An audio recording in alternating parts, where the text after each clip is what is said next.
psychology nerds, and welcome to an episode of Psychology and Stuff, the podcast out of Phoenix Studios at the University of Wisconsin, Green Bay. I'm Ryan Martin, one of the hosts of Psychology and Stuff, and I'm here, as always, with my good friend and co-host, chair of the UW Green Bay Psychology Program, Dr. Georjeanna Wilson-Dunges. How's it going, G?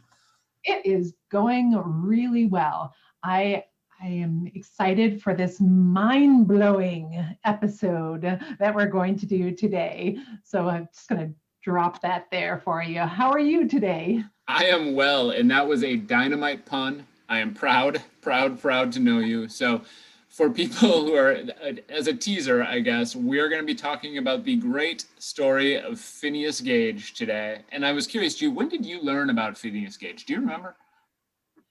I feel like I might have learned about Phineas Gage a long time ago, but to be honest, it was just really recently that I really understood the story. And it was just 2 days ago that I actually read the facts of the story. So I'm going to say 48 hours ago.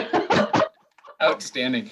Yeah, I should preface things by saying that, so to prepare for this, I sent Georjeanna and our guest, who I'll introduce here in a moment, an article titled "Recovery from the Passage of an Iron Bar Through the Head," which is the best named article. And it's probably not fair to call it an article. I guess it's a paper read to the Massachusetts Medical Society in 1868, which really sort of felt to me as I was reading it like it was just a series of journal entries, right? I mean, it's just a bunch of notes about working with Phineas. So I'm in a similar one. I actually don't remember when I first learned of Phineas.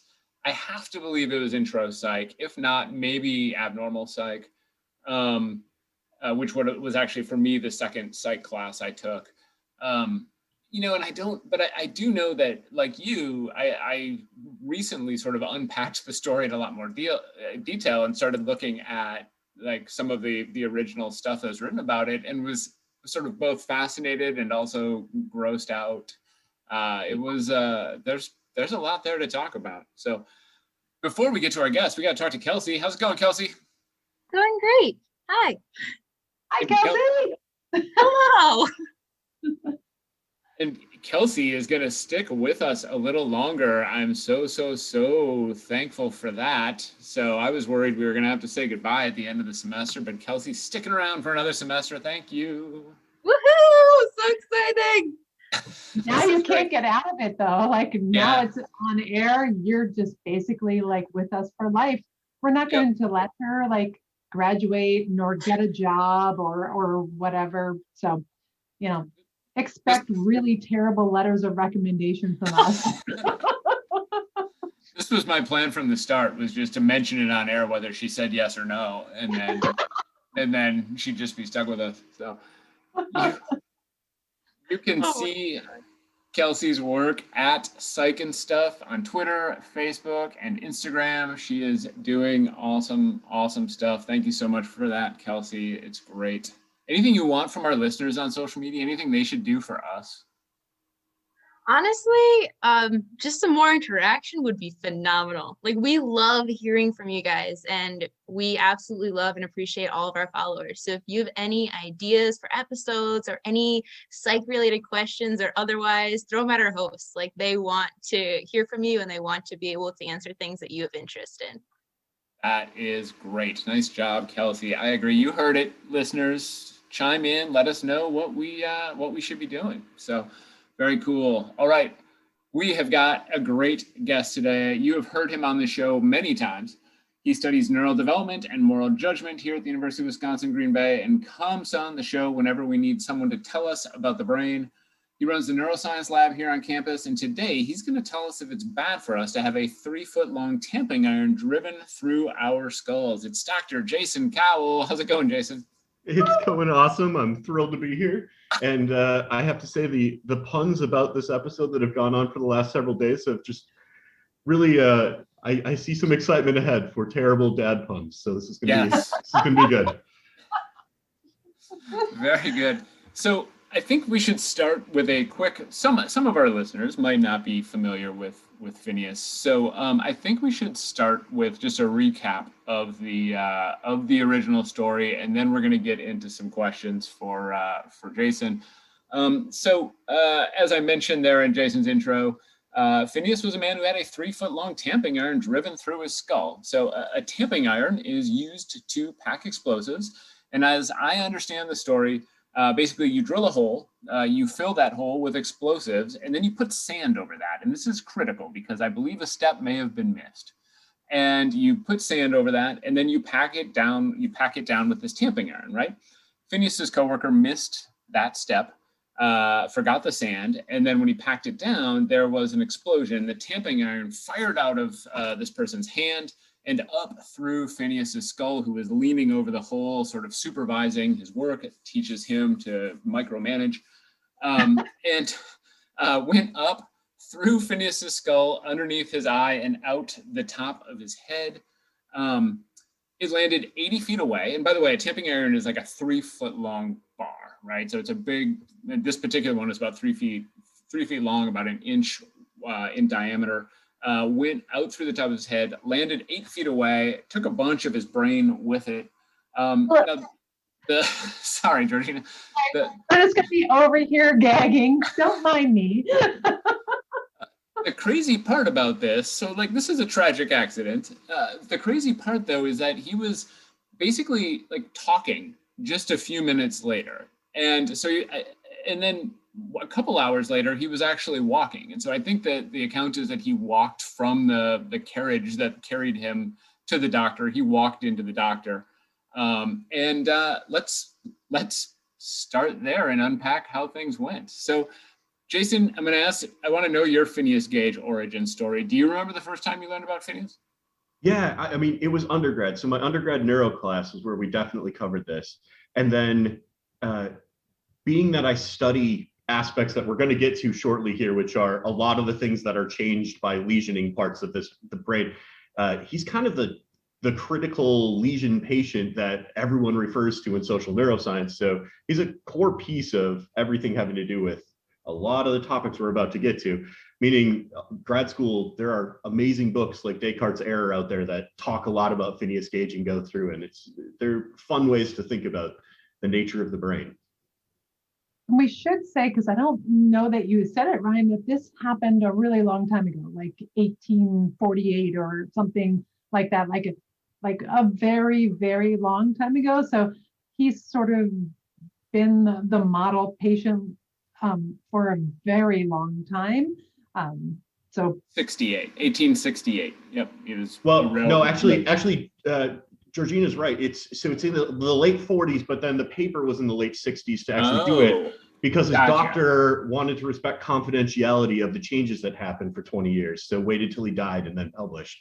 But it's a pre-Civil War thing, and it actually predates. Most of us know about TAN, which is Paul Broca's patient where Broca's aphasia comes from, or Carl Wernicke's patients that all had Wernicke's aphasia or different aspects like that. Those all came actually slightly after Phineas. So this is kind of the original lesion patient that you can point to. And so has for, I guess, centuries kind of made every neuroscientist pretty excited. It's a cool topic. So let's get into it. Like, what did we learn, Jason? Like, what did this teach us?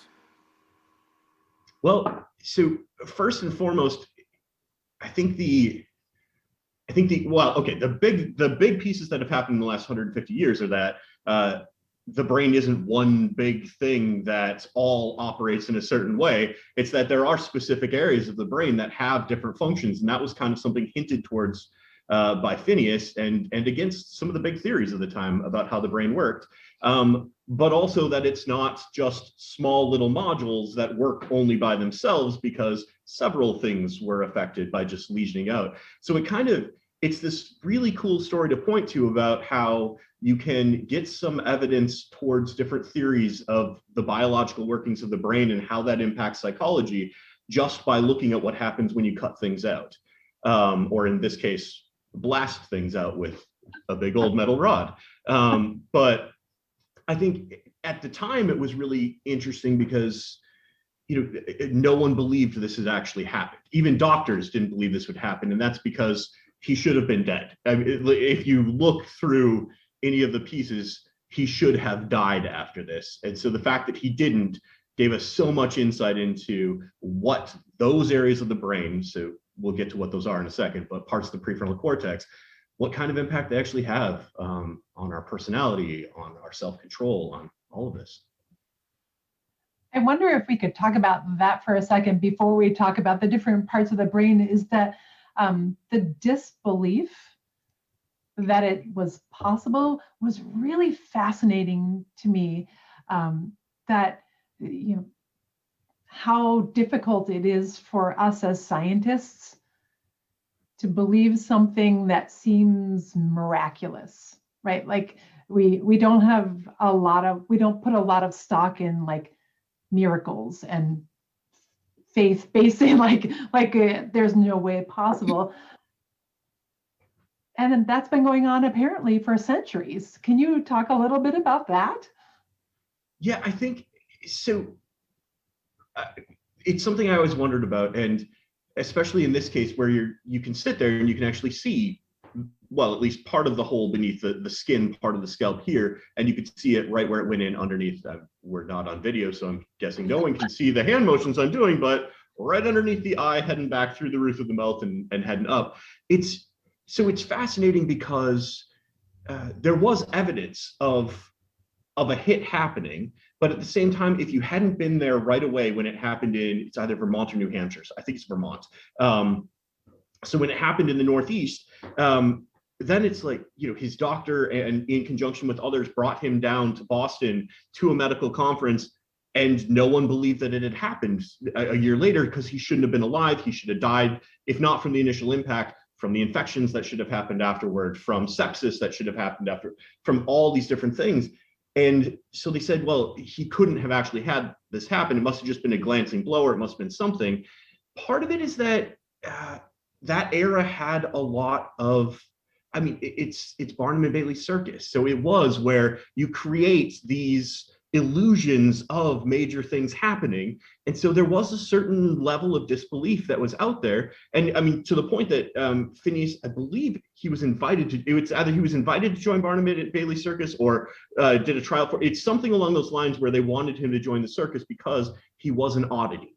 And so because there was this fascination with oddities, that's part of why disbelief happens. And then medical doctors knowing that, we're talking in a time here where there weren't any kind of sterilization happening in a surgery. So you weren't doing antibacterial disinfecting, you weren't wearing any kind of sterile gowns, you weren't in a sterile surgery theater or anything like that. So even surgeries meant that a lot of people would die. So the idea of a dirty tamping iron from the railroad blasting through and this guy not dying is just, it's fascinating.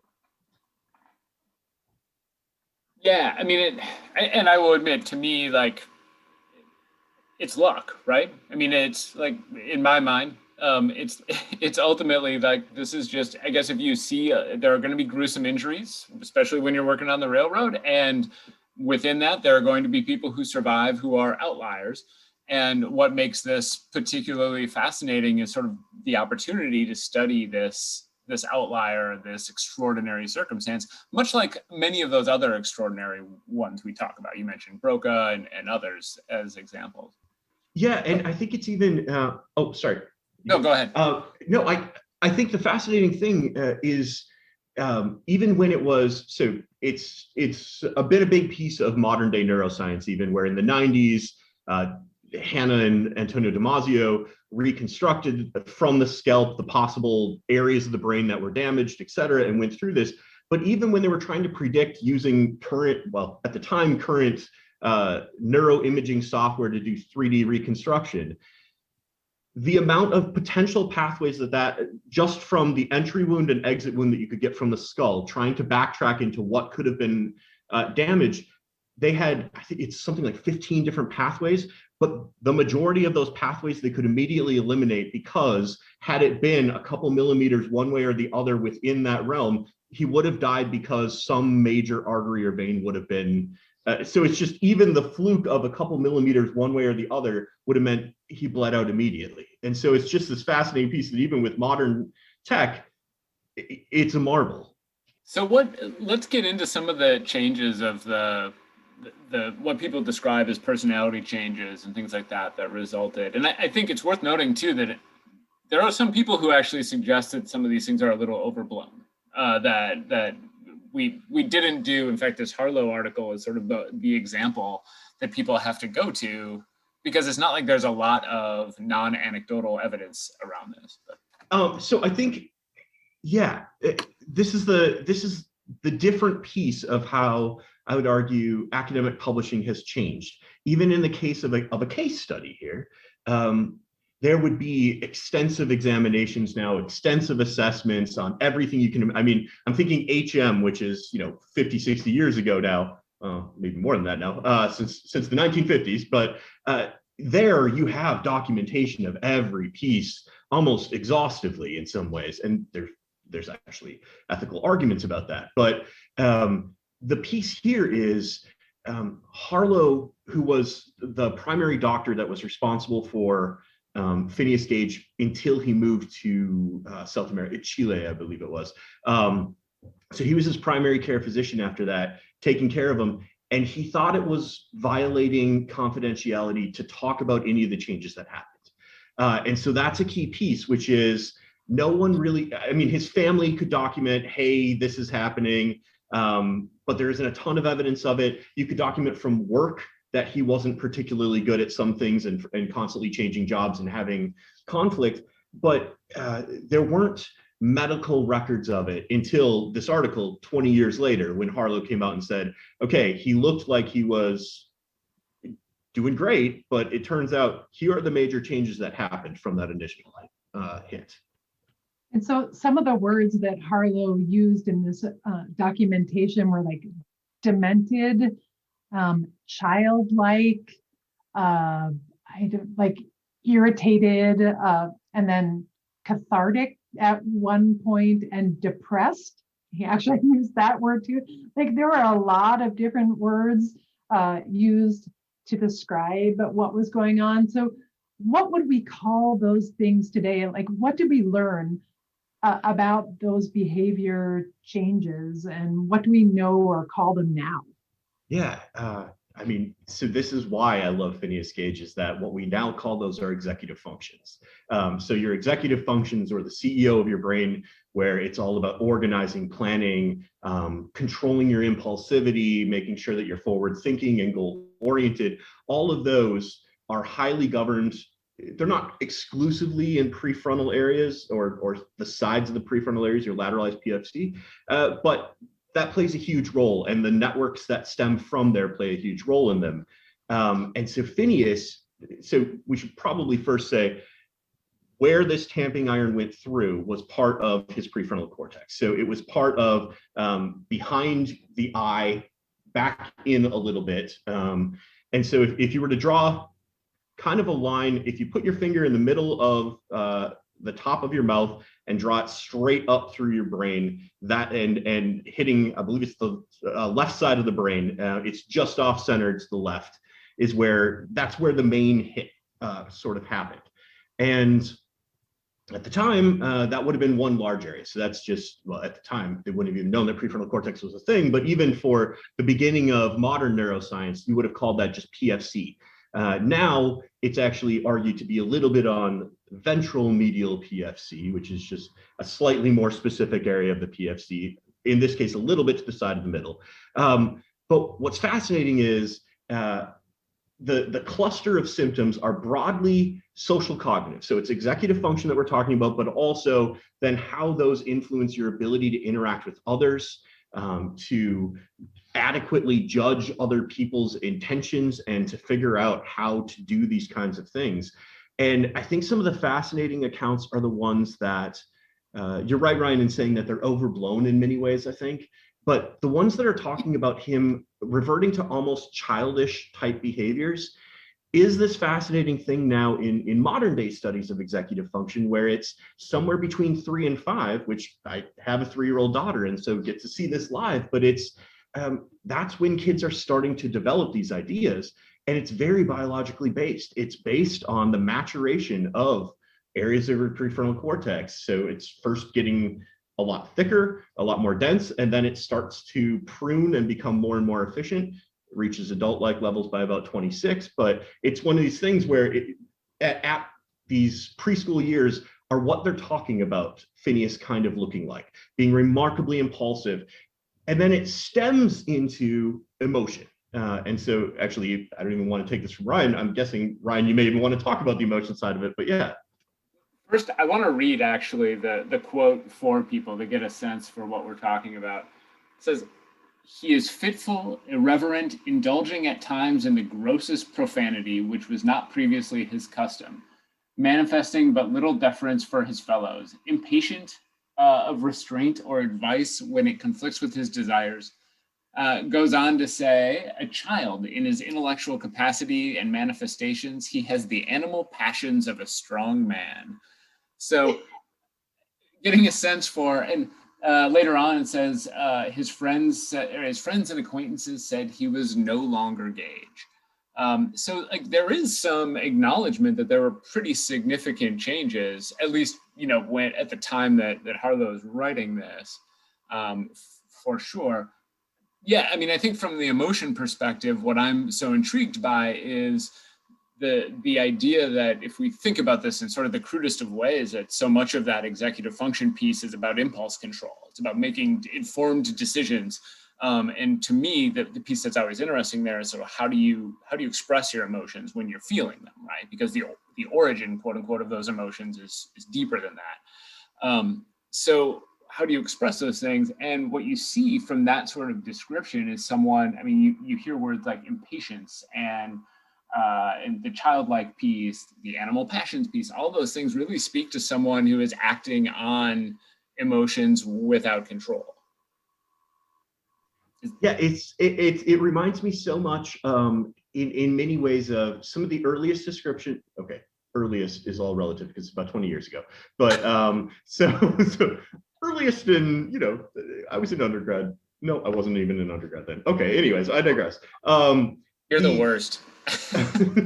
What can I say? No, I think the fascinating piece is a lot of the arguments about adolescence, aspects like this that we talk about potentially happening in adolescence as well, are argued to be that dual systems hypothesis. It's what Ryan was just talking about, which is where your control abilities or executive abilities aren't at adult-like levels yet, but your emotional, your ability to feel emotions, to recognize your own emotions, and to act upon them is pretty adult-like. And so it's that difference between the two that actually yields adult-like emotional feelings and the want to express these without the ability to control those downward. And so it's this fascinating thing because this didn't happen until he was in his mid-20s, meaning he had very much adult-like everything. Then this happens, and then it pretty much cripples his ability to engage in impulse control. And it's interesting to see the kind of downward cascade that happens once you cut off that control ability and all the things that fall after that. It's the inability to keep jobs because you keep speaking up against your bosses when you disagree with them. Whereas from social convention that if you want to keep in the 1840s, 50s, and now, if you want to keep your job, you don't speak up that much. And so it's just social conventions kind of went by the wayside, and it's this piece that I find fascinating for sure. So you talked a bit about like the changing like modern day neuroscience versus 1848. So how has brain science in the largest sense of the word changed since that time? Yeah, I mean, so if anyone who's taken an intro psych class, you probably heard about the 4 humors that come from all the way back thousands of years ago in philosophy. That was still kind of a relevant thing at the time that this happened to Phineas. So you hear about him being bled, for instance, at one point. That's because they thought his humors were out of balance. You hear about like he was prescribed laxatives because they thought his humors were out of balance. Like the actual medical things were based off of the humors being out of balance, and that's where mental illness was coming from in this case, and them trying to fix that. Obviously, that's not the case. Even by the time that he died, that wasn't the case any longer.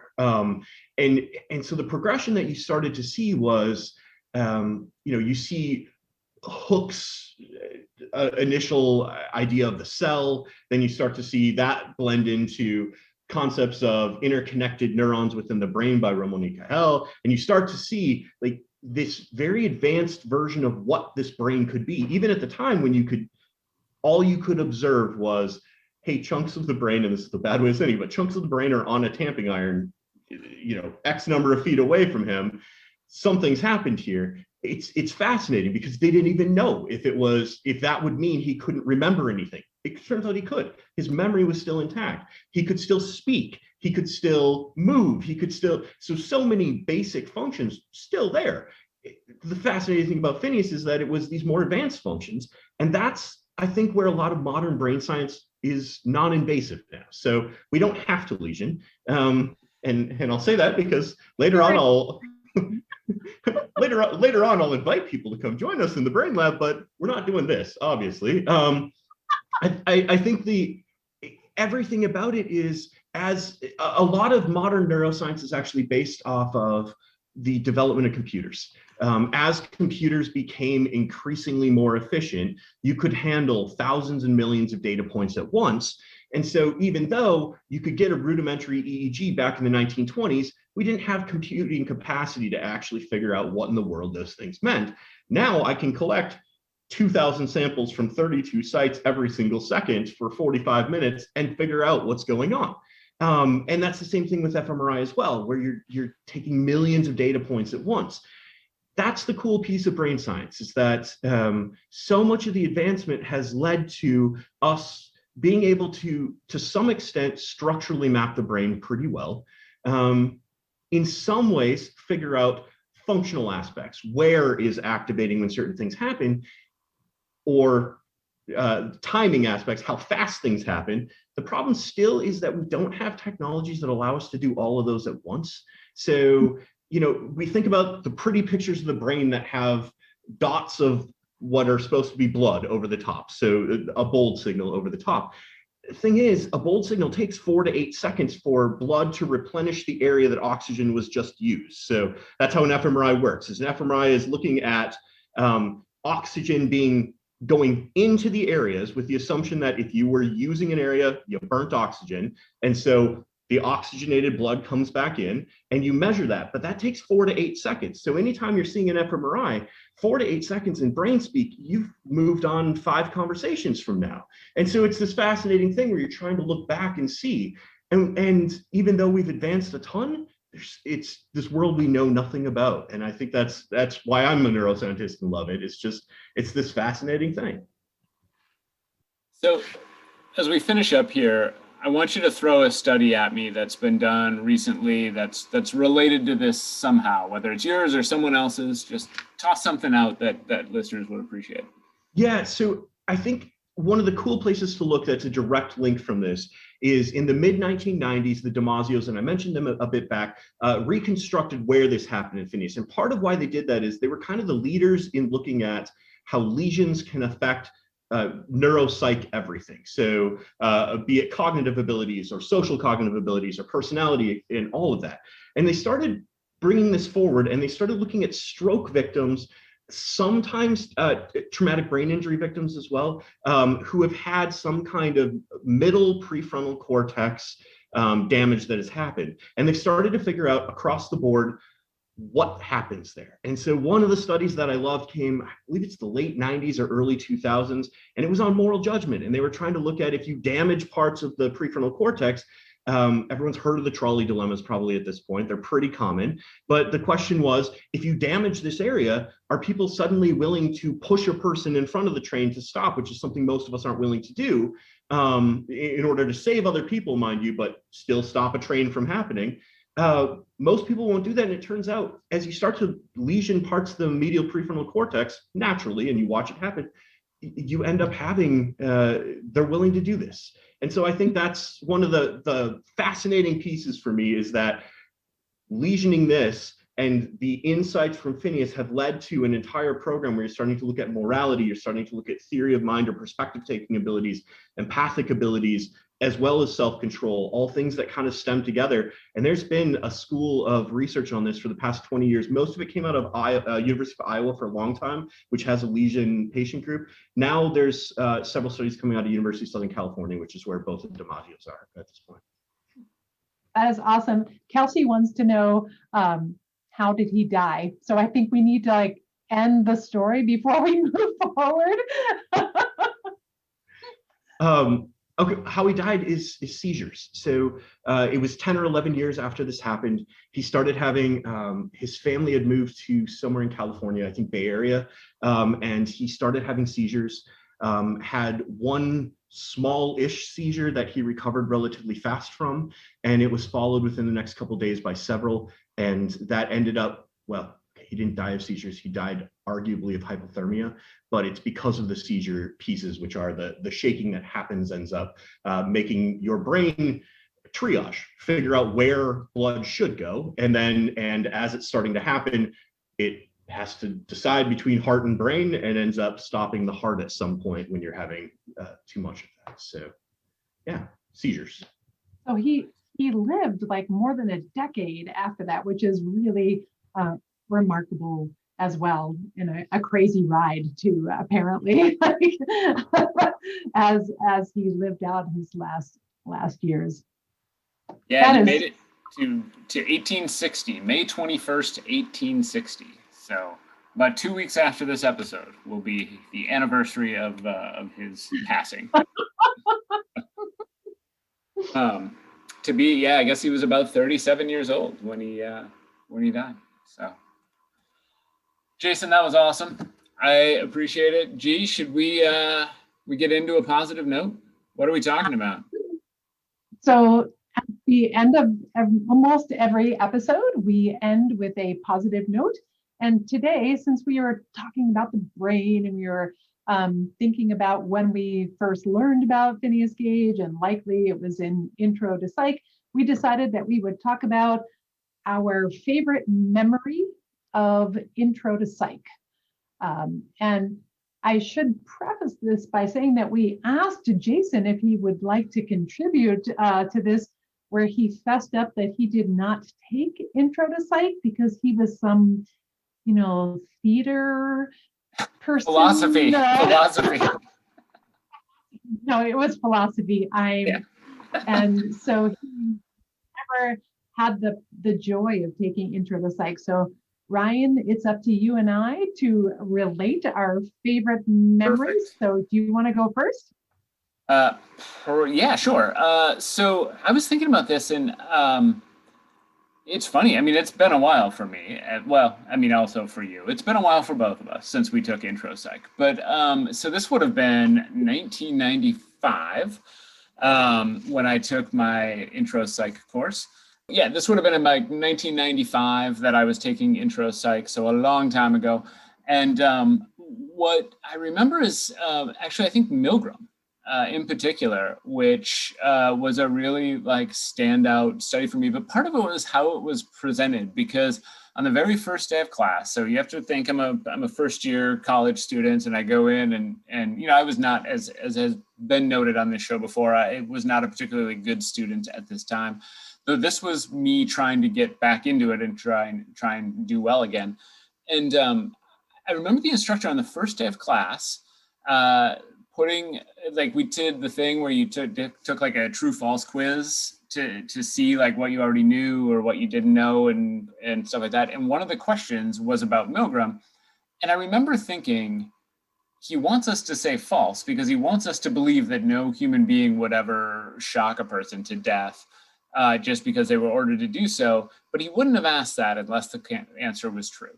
And so I guessed true and I was correct, but I remember thinking, I need to know more about this. I was really intrigued about that particular piece. And so then it must have been probably a month and a half later that we actually got to it in Intro Psych and started talking about that study. I remember the video because there's like a lot of those famous early studies, there's usually some good video and some good audio to catch it up. And I remember watching the video of that, which is really something to watch. So I think that was probably it. It's a sad, positive note in a lot of ways, but that's where I'm at.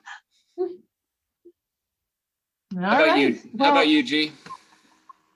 It's been longer for me since I won't even say when I took intro to psych, but I remember as a first year college student that I thought I wanted to be a therapist, and I thought that that's only what psychology was.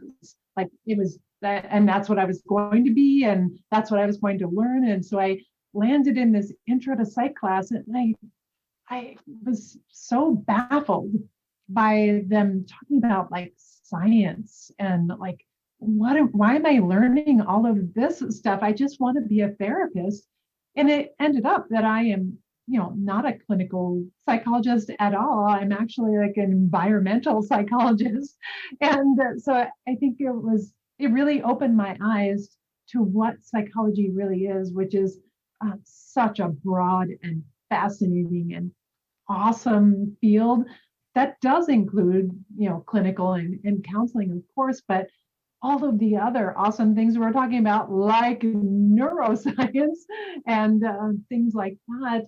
And I think that that's my favorite memory, was realizing that psychology is a science that is very diverse. How fun. Yes, that is a truly, truly, truly positive note. Nicely done. Unlike my failure where I just talk about people killing people or being willing to kill people. So, Jason, anything to add? Yeah, well, I can't say about intro psych, obviously, for the reasons we already discussed. In one of my intro neuro type courses, I recall, and it directly goes to this episode, actually, our instructor telling us before the weekend, a bunch of college students, well, the original studies on prefrontal cortical lesions and trying to do those would give adult subjects alcohol, and it acts as a temporary lesion to your prefrontal cortex in multiple ways. And it's still stuck with me, and it's still something I use because there are some studies from the 90s and early 2000s that are talking about how a legally drunk aspect is going to get you to the equivalent of a temporary lesion to your prefrontal cortex. So it's something fascinating to think about. Not positive per se, but interesting. I mean, I think what I've just discovered is that I've been doing some of this research for quite a long time. So very good. Hey, before we go, anything to plug? Anything we want to tell people about? Jason, what do you got? Yeah, so for anyone listening, especially if you're a parent and you might have a kid that would be willing not to participate, obviously, in the type of brain science we were just talking about, but in the non-invasive aspects. We have a full lab on campus where we study usually toddlers and into early childhood. We look at how their brains are interacting using EEG, and you've probably seen these. They look like kind of a space cap that you put on. We have them watch cartoons, and everything I'm interested in looking at is about how kids start to learn right and wrong, how they start to be empathic towards each other. And hopefully, pandemic everything, we're going to be starting to test this summer safely with masks and distanced. But if you're interested in participating, please look us up and contact Neuroscience Lab at uwgb.edu, and we'd love to hear from you. Hopefully by this summer, we'll be up and testing again. Absolute latest would be by the fall, and we'd love to have you in. Cool. It's really fun. My kids have done it. It's a great experience. They usually have a blast. So they get to sometimes even sit in one of those little spaceship looking things like they have at the barber shop for kids. So very cool. G, how about rocket you? ship, yeah, they get to sit in a around. rocket ship, yeah. How about you, G? Anything to plug? It will be, when this episode launches, it will be close to graduation. And so just thinking about our awesome psychology soon to be graduates. And so a big shout out to all the students who have persevered through a pandemic and still managed to graduate from college and going on to great things, whether it be a career or grad school or wherever they're headed. I just want to give them a shout out and let them know we're really proud of them. Yes, that is amazing. So I would agree with that. We're super, super proud of students. It's, in fact, we're going to do our next episode on that very thing, which I will admit, I don't know if if we've already recorded that at the time that this episode comes out or not, but we're going to be talking about resilience. We're going to be talking about hope. It's going to be a really good, exciting final episode, and we hope to get some students involved in it. So super. So I just want to let everybody know that you can see Phineas Gage's skull. It is at a museum at Harvard. And so you can actually go there and see the exhibit. I have not been there, but it's pretty cool. I think there's a lot of, I've seen lots of pictures of it. It looks pretty great. I also will just tell you, sometimes I think that I'd really like to see a movie about a group of psychology professors who steal it. And how that would be my dream, is to watch a movie like a sneaker-esque movie about college professors who sneak in and steal Phineas Gage's skull. So if anyone in Hollywood is listening, please make that movie. Right, G? You got a friend. Wow, that's so fun. What's going on? I have a friend. I'm going to call him right now. This is You should. such a great idea. That's great. I'm going to pursue that. We'll get back to you, listeners. We're going to start writing a script right now. So another quick thank you to our intern, Kelsey. You can see her work firsthand if you give us a follow at Psych and Stuff, Twitter, Facebook, and Instagram. You can follow me on social at Anger Professor. And G, what's your handle? Georjeanna WD, so GeorjeannaWD. Excellent. Psychology and Stuff is a production of Phoenix Studios at the University of Wisconsin, Green Bay. The executive producer is Ryan Martin, and the production manager is Kate Farley. Our audio production coordinator is Bill Salick. Our sound engineer in this episode is Sarah Miller. Our graphic designer is Kimberly Weiss, and our intern is Kelsey Engelhardt. Special thanks also to our guest today, Dr. Jason Cowell. If you haven't already, please make sure to rate, review, and subscribe to us on your favorite podcast platform. You can also head over to our website, uwgb.edu/podcast, to check out past episodes of this and all our shows. I'm your host, Ryan Martin, and I'm here with my co-host, Georjeanna Wilson-Dundas. Keep being amazing.